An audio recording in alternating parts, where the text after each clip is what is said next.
इसके बाद मेरा टॉपिक आ जाता है मॉडिफाइड ओपिनियन का। अब मॉडिफाइड ओपिनियन, ये सारी ओपिनियंस कहां है? एसए 705 के अंदर है। कितनी तरह की ओपिनियन है? एक क्वालिफाइड, एक एडवर्स और एक disclaimer.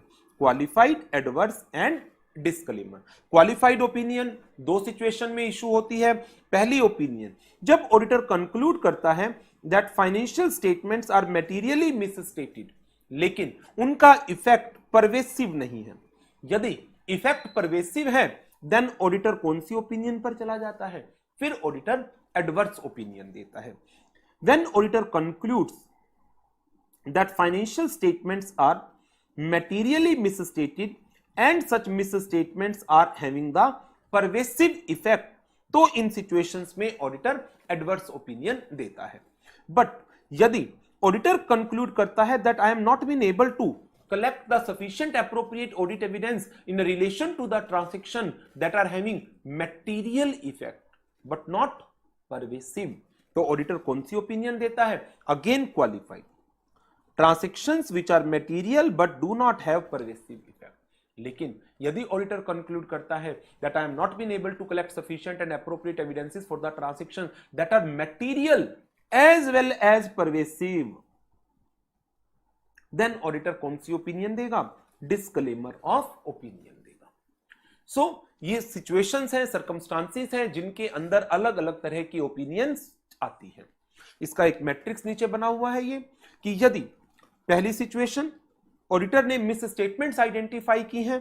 Number 2, auditor is not been able to collect the audit evidences, लेकिन यदि इनका इममैटेरियल इफेक्ट है, अनमोडिफाइड ओपिनियन। इनका मैटेरियल इफेक्ट है लेकिन परवेसिव इफेक्ट नहीं है, qualified opinion. But material as well as pervasive effect है और मिस स्टेटमेंट आइडेंटिफाई की है आपने फाइनेंशियल स्टेटमेंट में जिनका मटेरियल परवेसिव इफेक्ट है, तो आप एडवर्स ओपिनियन देंगे। लेकिन यदि आप ऑडिट एविडेंस कलेक्ट नहीं कर पाए उन ट्रांजैक्शंस के लिए जिनका मटेरियल एंड परवेसिव इफेक्ट है, देन आप डिस्क्लेमर ऑफ ओपिनियन देंगे, डिस्क्लेमर ऑफ ओपिनियन देंगे।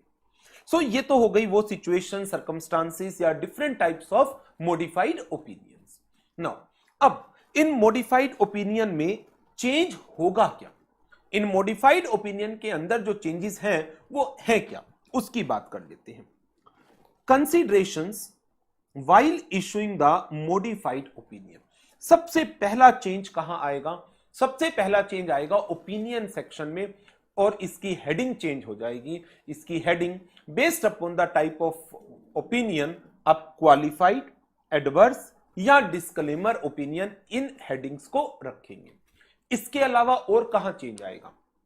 अभी मैंने आपको बताया था एक अनमोडिफाइड रिपोर्ट में जो ओपिनियन सेक्शन है उसके दो पैरा होते हैं, एक इंट्रोडक्टरी पैरा और दूसरा वो होता है opinion section. Introductory para, we have audited the financial statements of ABC limited which comprises of so and सो।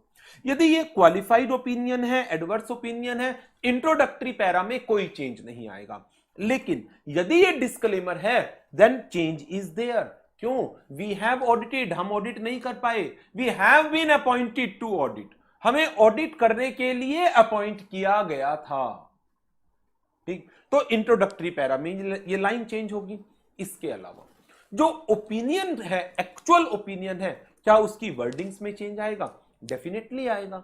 जब आप एक अनमोडिफाइड ओपिनियन देते हैं तो आप कहते हैं financial statement reflects true and fair view, लेकिन जब आप एक क्वालिफाइड ओपिनियन देंगे तो आप किसी चीज पर कंफर्टेबल नहीं थे, आपने उस चीज को छोड़कर बाकी के लिए कह दिया कि हां financial statement reflects true and fair view, तो इन दैट केस आपको एक्सेप्शन डालनी पड़ेगी जिस पर आप ओपिनियन नहीं दे रहे, और वो उसकी डिटेल आप कहां देंगे? Basis for qualified opinion section में, जो इमीडिएट ओपिनियन सेक्शन के नीचे आता है। आप लैंग्वेज क्या यूज करते हैं, वर्डिंग्स क्या यूज करते हैं?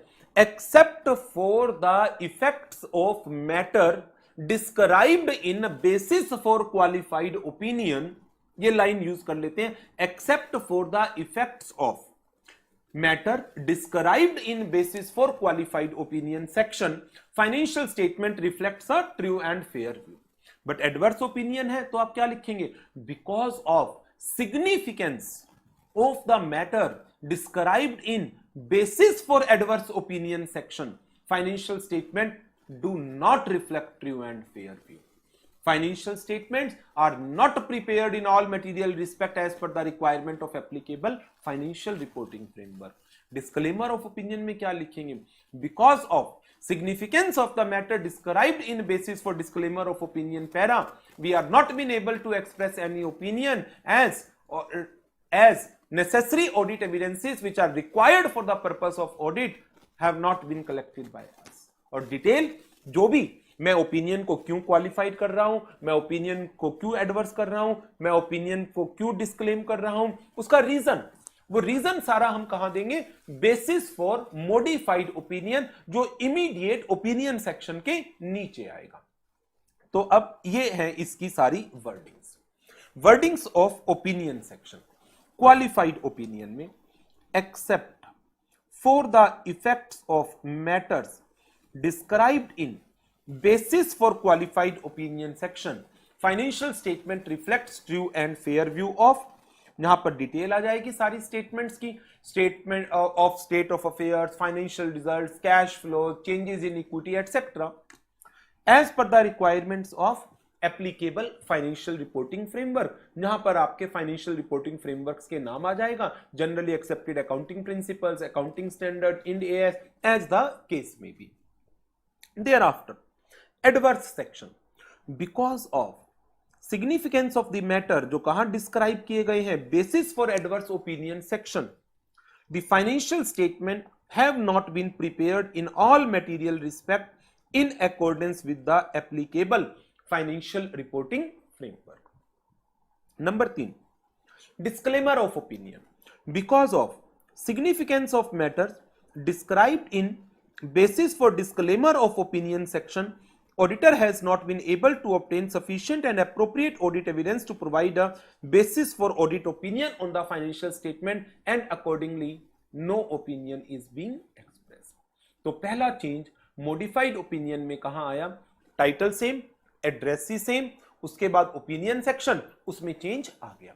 देयर आफ्टर फिर बेसिस फॉर मॉडिफाइड ओपिनियन, अब बेसिस फॉर मॉडिफाइड ओपिनियन, आपकी जो मॉडिफिकेशन है क्वालिफाइड है तो टाइटल बन जाएगा बेसिस फॉर क्वालिफाइड ओपिनियन, या एडवर्स ओपिनियन है तो हेडिंग आ जाएगी basis for adverse opinion, disclaimer है तो basis for disclaimer of opinion.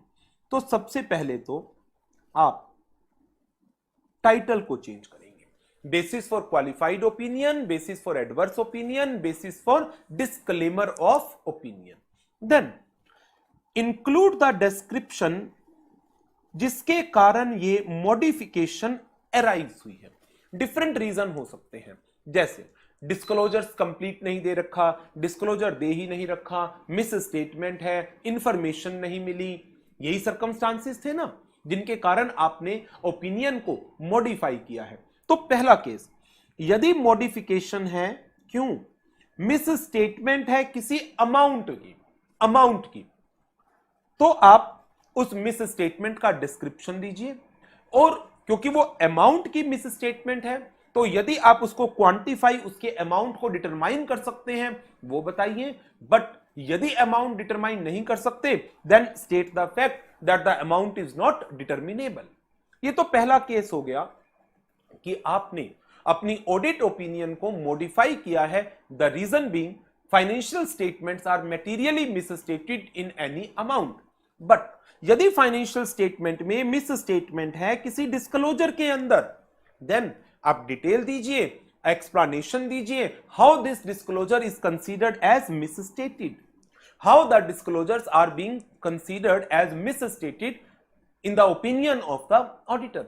लेकिन यदि किसी डिस्क्लोजर का या किसी इंफॉर्मेशन का जिसका डिस्क्लोजर आना चाहिए था आपने उसका डिस्क्लोजर ही नहीं दिया, for example related party transactions के डिस्क्लोजर नहीं दिए, फॉर एग्जांपल पेंडिंग लिटिगेशंस के डिस्क्लोजर नहीं दिए आपने, फॉर एग्जांपल इन्वेंटरीज की ऑब्सोलिसेंस को लेकर आपने कोई डिस्क्लोजर जो देना चाहिए था वो नहीं दिया, okay, if the information is not disclosed then auditor क्या करेगा, उस जो इंफॉर्मेशन ओमिट की गई है उसकी नेचर को एक्सप्लेन करें और डिटेल्ड इंफॉर्मेशन प्रोवाइड करें जो उसको लगता है ये इंफॉर्मेशन डिस्क्लोज्ड होनी चाहिए थी in the financial statements.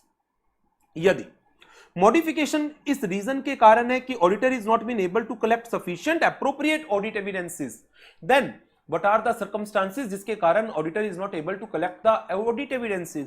That may be due to the limitations imposed by management, that may be due to the limitations imposed by circumstances or any other factor. So whatever the reason is, auditor is required to state the reasons why he was not able to collect the sufficient appropriate audit evidences. Example here given is limitations imposed by management. So these are the various descriptions that are required to be given in the basis for modified opinion section. In addition to that, auditor is at the same time is required to change the line in relation to audit evidence. जो basis for opinion section की last line होती है, we believe that we have the sufficient appropriate audit evidences in our possession, जिसके कारण हम कह रहे हैं कि हाँ फाइनेंशियल स्टेटमेंट्स के ऊपर हम जो ओपिनियन दे रहे हैं उसके सबूत है हमारे पास। ओके, इट्स ओके, बट जब आप क्वालिफाइड ओपिनियन दे रहे हैं तो लिखोगे ना क्वालिफाइड ओपिनियन के सबूत हैं। जब आप एडवर्स ओपिनियन दे रहे हैं तो आप लिखेंगे ना एडवर्स ओपिनियन के सबूत हैं। और जब आप डिस्क्लेमर दे रहे हैं आपके पास तो सबूत ही नहीं है, तो इस लाइन को हटा दो, इस लाइन को हटा दो। Amend the statement with respect to auditors believing that audit evidences are sufficient and appropriate to provide a basis for either qualified or adverse opinion. Disclaimer के केस में ये लाइन नहीं आ सकती। In case of disclaimer of opinion ये line आएगी भी नहीं और ऑडिटर क्या करेगा, auditor shall not include the reference of section of auditor report that describes the auditor responsibility. अभी मैंने आपको बताया भी है कि जिस लाइन में ये बिलीविंग की स्टेटमेंट है इस लाइन को गायब कर दो और इसके साथ साथ क्योंकि आप अपनी रिस्पॉन्सिबिलिटीज को फुलफिल नहीं कर पाए, that may be due to the limitations imposed by the management और may be due to the limitations imposed by circumstances, but because you are not been able to perform your duties, hence आप auditor responsibility section का reference नहीं देंगे। So in case of disclaimer of opinion आपको इन दो points का ध्यान रखना है। नाउ अब बात करते हैं ऑडिटर रिस्पॉन्सिबिलिटी सेक्शन की। क्वालिफाइड ओपिनियन में कोई चेंज नहीं, एडवर्स ओपिनियन में कोई चेंज नहीं क्योंकि मेरे पास सबूत है, बट डिस्क्लेमर ऑफ ओपिनियन में क्योंकि मैं रिस्पॉन्सिबिलिटीज को फुलफिल नहीं कर पाया, मैंने एथिकली काम किया बट मैं अकाउंटिंग एस्टिमेट्स चेक नहीं कर पाया, मैं रिस्क असेस नहीं कर पाया, मैं रिस्पॉन्सेस परफॉर्म नहीं कर पाया, क्यों, लिमिटेशन लगा दी मेरे ऊपर। तो ऑडिटर रिस्पॉन्सिबिलिटी सेक्शन को ऑडिटर को अकॉर्डिंगली चेंज करना है and that change is required only in case of disclaimer. When auditor disclaims the opinion, auditor shall amend the description of auditor responsibilities so as to include only these two statements. Statement that auditor responsibility is to conduct an audit of financial statement in accordance with the essay and issue audit report. ये मेरी जिम्मेदारी थी लेकिन मैं अपनी जिम्मेदारी fulfil नहीं कर पाया, क्यों? Because of the significance of the matter described in basis for disclaimer of opinion section. मैं क्यों नहीं कर पाया उसकी सारी डिटेल मैंने कहां दे रखी है, basis for disclaimer of opinion section. I was not able to obtain sufficient appropriate audit evidence so as to provide the basis for opinion. So जब आप अपनी रिपोर्ट को मॉडिफाई करते हैं, एक चेंज कहां आया, पहला चेंज ओपिनियन सेक्शन में, दूसरा चेंज कहां आया, बेसिस फॉर ओपिनियन में, और तीसरा चेंज कहां आया,